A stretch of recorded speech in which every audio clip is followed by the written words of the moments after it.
My topic here today is on the Chinese U-shaped line in the South China Sea. Briefly, because I have limited time, some history and legal issues will be brought up by me. I have been teaching and working in Taiwan for many years, and of course I've been doing a lot of other jobs in Hong Kong, in Russia, in mainland China also. This is the South China Sea. As you can see, that Gulf of Thailand is part of this semi-enclosed sea. This is important.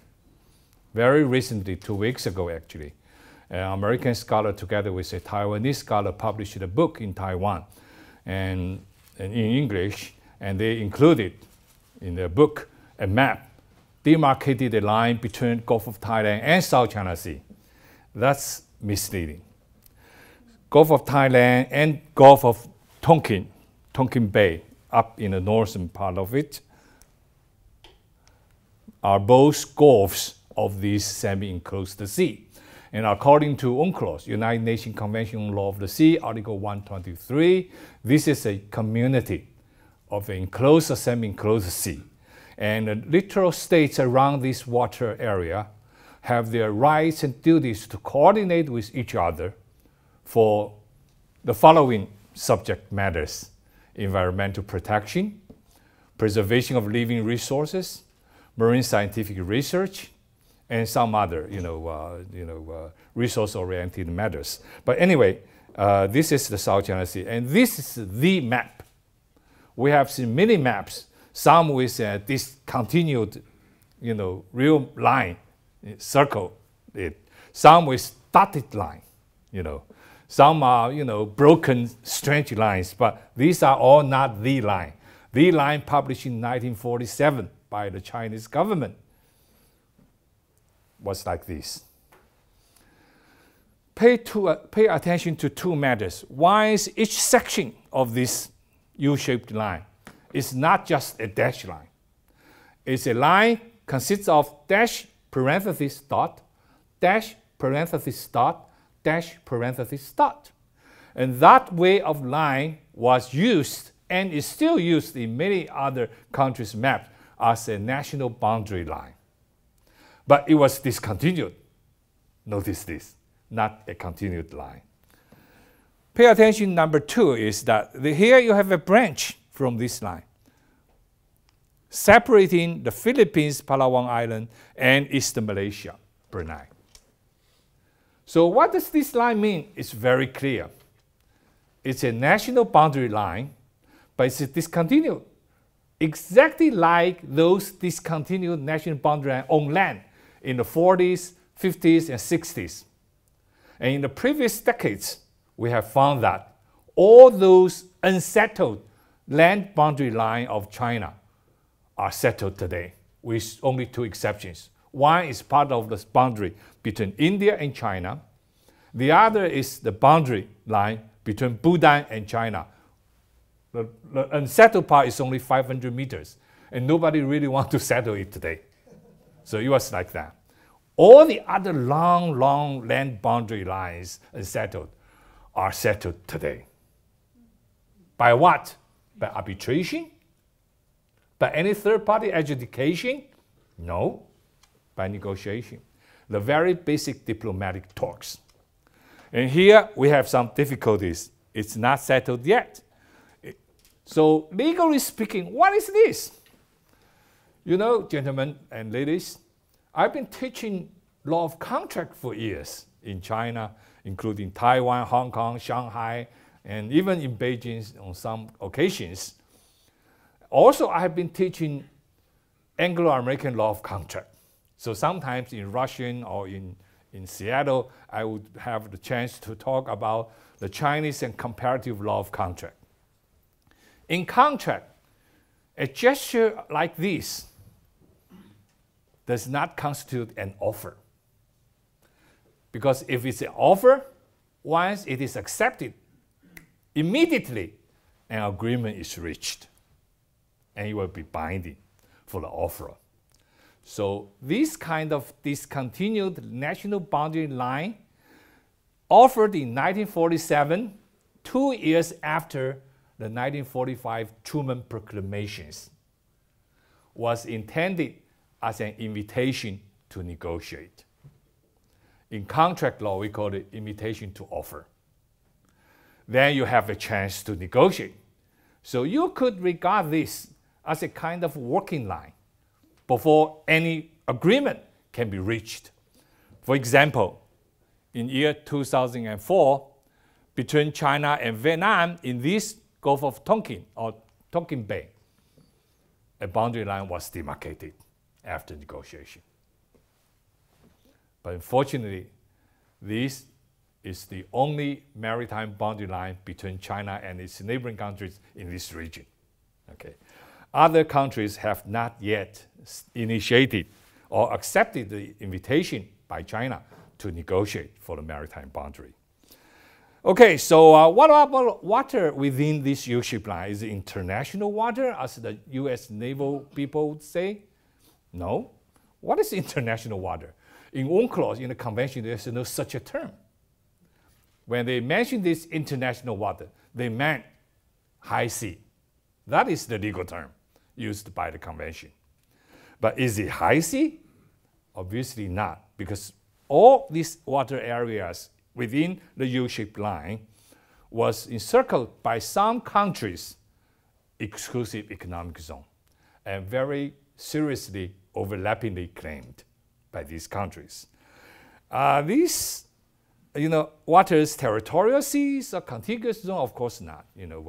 Some of them are, but not everyone, not all those water areas, because territorial sea would be 12 nautical mile. Actually, exactly speaking, it should be within or not exceeding 12 nautical miles.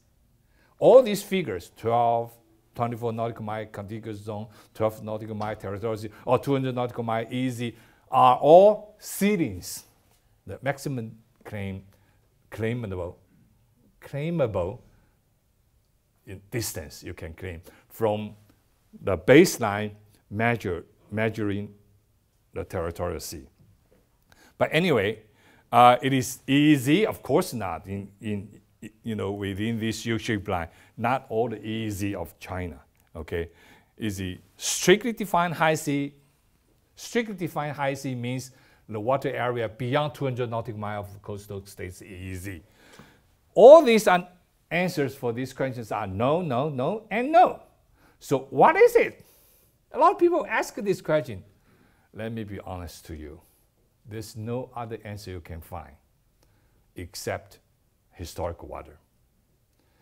Within the U-shaped line, Chinese people have tons of historic evidence indicating that we have seriously managed the water area for security purpose, for anti-piracy purpose, for defending foreign invaders, for marine scientific research, and for measuring the shadows of the heavenly bodies completed in the Yuan dynasty more than roughly 600 years ago.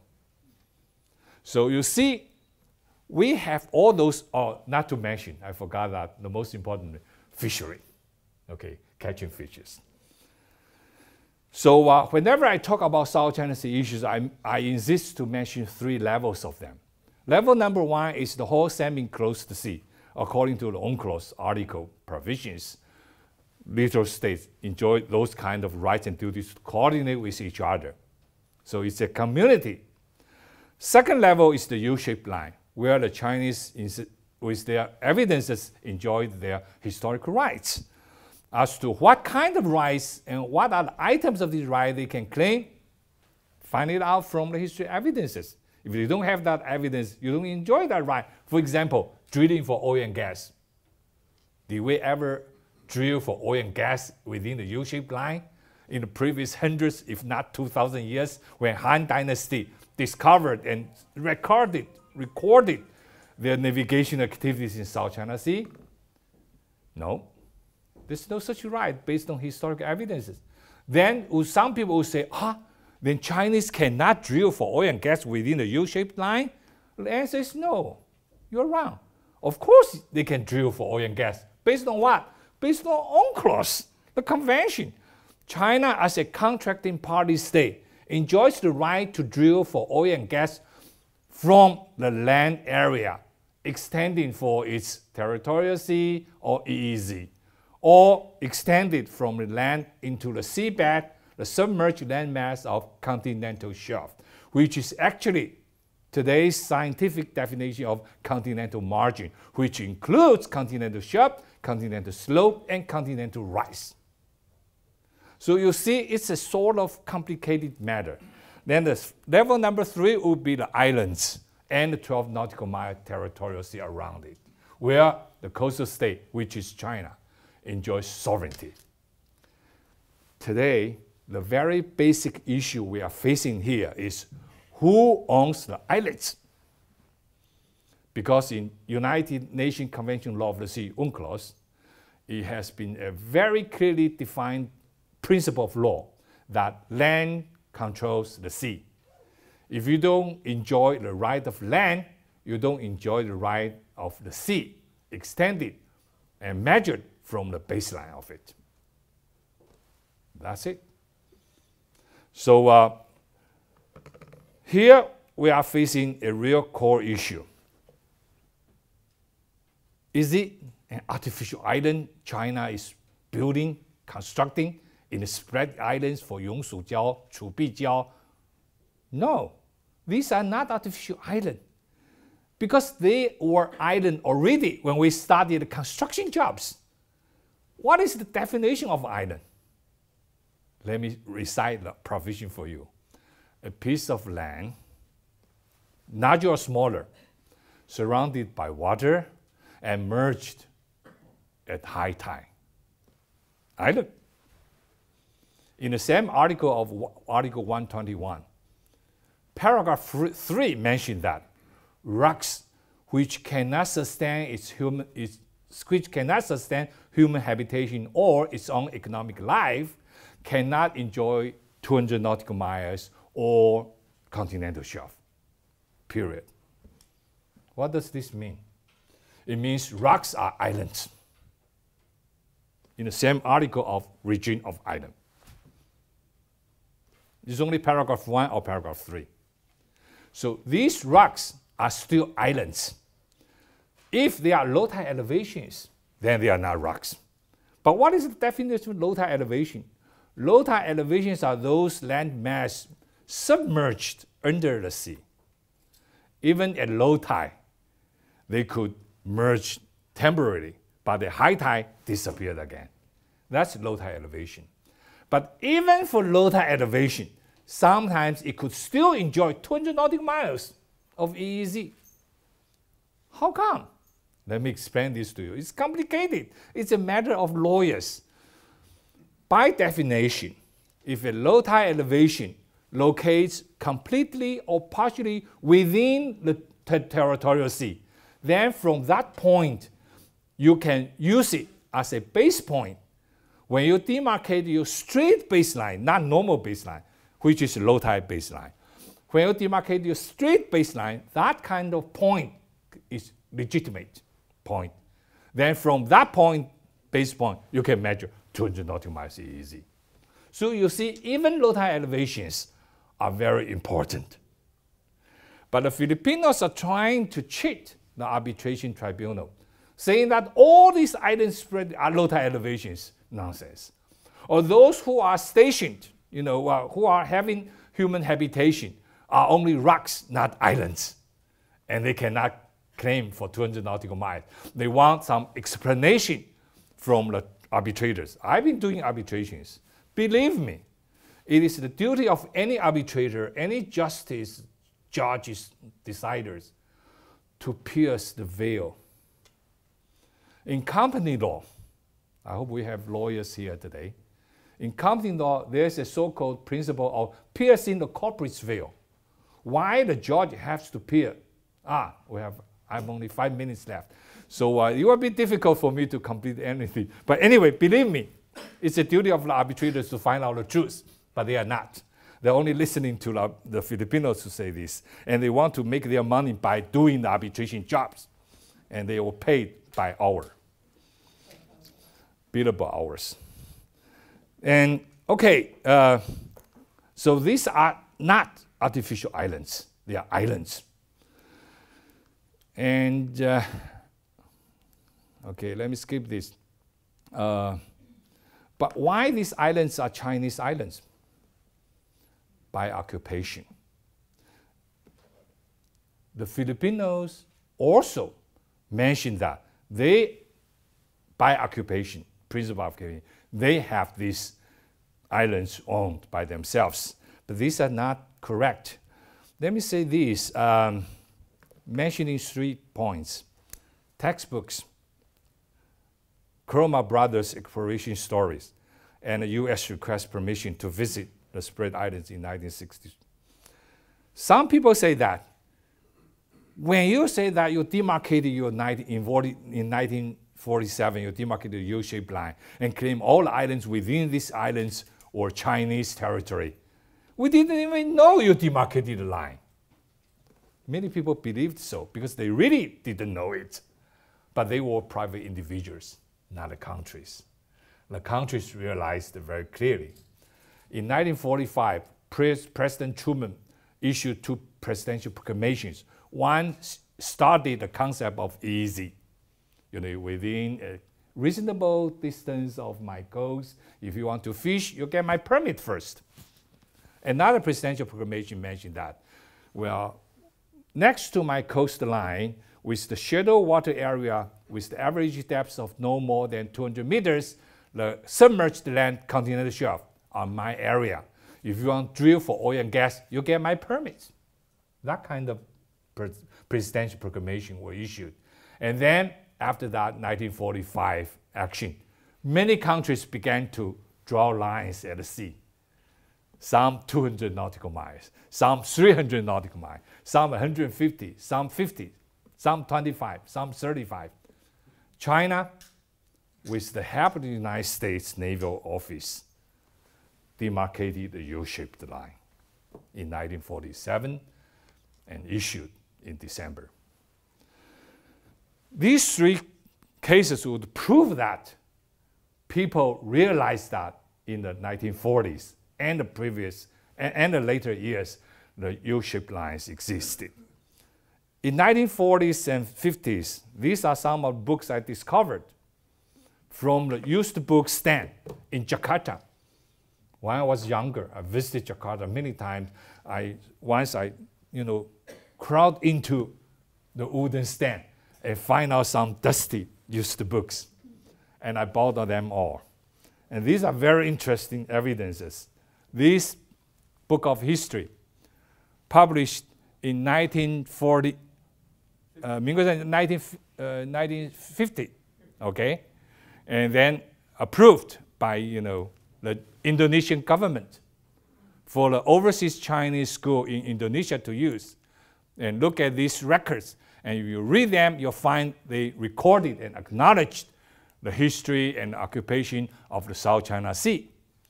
And then this book, published in 1959, June, okay? And this book mentioned also the boundary of China and how the French tried to invade it and occupy the small islands of China, spread it, and China expelled them. This kind of story. And here you have this U-shaped line and area indicated of South China Sea.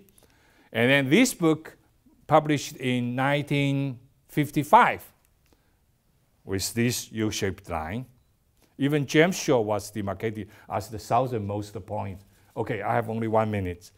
Then here in 1957, and published in Jakarta, Ying-jeou means Jakarta, and approved by the Indonesian Ministry of Education, and you have this line. Notice, they insisted to delete all those words of war from my country to China. Every word of my country had to be, they were forced to be changed to China, not my country. Because this is Indonesia, not your country. But all these books have this map and islands demarcated. And this book also in 1957, approved with this map. And this book also, with this map. This is the map, 1947. So another case is Thomas Cloma. In the year of 1956, the Cloma brothers and their students, they sailed and discovered terra nullius. Nobody owned the land. So they call them Freedom Land, Kalayang Islands. And then they invited this and reported to Manila, and 2 weeks later, the Filipino government proclaimed that we have discovered terra nullius, and we have enclosed into our land as Kalayang Islands. In 1956, gee, we did it 2,000 years ago. And in 1950, they discovered it. And what is important is that in the same year, okay, the whole story started from early 56 and ended in later 56. Mr. Cloma returned the map to the Chinese embassy in Manila. The map they stole from Ituaba, Taipingdao, and they apologized. And these are the records of Chinese government. All these evidences were included in the disc I gave you. So you may find it interesting, all these materials. And this is something more interesting now. Before returning the map on the vessel of the Chinese Naval Office of Chinese Navy, the captain of the ship, Mr. Cloma, signed a letter of apology, mentioning that they have been nicely treated and nothing was moved from their board, but they agreed not to return to the territory water of China. And if they did, they are willing to accept any treatment, according to the ROC law or international law. And this is the letter signed. And then the last case is the U.S. request permission to visit. In 1960, December 21, just take a look at this here, 1960, December 21. And this is from headquarters of the U.S. Armed Forces in San Francisco, because at that time they had a common defense treaty with Taiwan and other countries against the PRC, the communist PRC, not today's PRC, okay? But anyway, here they request permission to visit North Danger, Sing Crow, and Spratly Islands. They request permission from the Chinese government with all the names of listed and the purpose of their activities, very also included in the CD. So enjoy it. The legal status of the U-shaped line is very clear. It's a very humble, reasonably designed invitation to negotiate, but misled by many people, by Filipinos, Americans, and Japanese. They want to say that Chinese enclosed almost the whole area of South China Sea, and China claimed all the islands in the South China as their territory. Out of the U-shaped line, believe me, there are many, many other better islands. Very close to Ying-jeou, there's a Natuna Island, and very nice islands. Not one island, but a group of islands. And the natural resource reserved underwater in that island area equals to the total amount of the natural gas on Java. And China never claimed. So my conclusion is like this. Some people criticize Chinese and saying that your policy is, what is mine is mine, what is yours is still mine. I said, no, you're wrong. Our principle repeatedly by Deng Xiaoping, Jiang Zemin, and Ma Ying-jeou in Taiwan is like this. What is mine is mine. What is mine but stolen by you is still mine. But we are still willing to share the resources. That's our status, but very much misled and very much criticized unfairly. So this is really unfortunate that Chinese people like American, but America is pushing China behind the rivalry line today. People in mainland China and Taiwan get more and more uneasy about the United States government's policy in the South China Sea. So let us think about it. Cooperation or conflict? Mr. Dube can have the conclusion for you. Thank you very much.